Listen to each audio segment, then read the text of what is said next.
আমি কি করবো ভ্রমণী 5 পায়ে ঘোরা। হ্যাঁ 1 2 3 4 5 6 7 করে ঘুরবো। বাঁ পায়ের সামনে ডান পা উপরে পড়বে।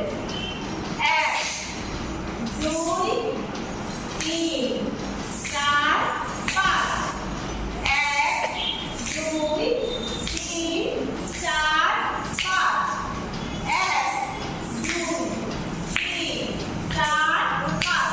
প্রথমে এক পা 1 নাম্বার পা হচ্ছে বাঁ পায়ের সামনে ডান পা পড়বে 1 আর হাতটা আমরা খুলে দেব। 2 এর বাঁ পায়ে নড়বে না, জায়গাতেই থাকবে, কিন্তু উল্টো দিকে পাটা ঘুরে দেব 2। এবার 2 নাম্বার পায়ের সামনে 3 নাম্বার পড়বে 3। আবার বাঁ পাটা সামনে ঘুরে দেব 4 5। বাঁ পা ফিক্সড জায়গায় থাকবে, শুধু ডান পায়ের কাঁধটা বাঁ পা একই জায়গায় থাকবে, পেছন দিকে একবার ঘুরবে, একবার সামনের দিকে ঘুরবে।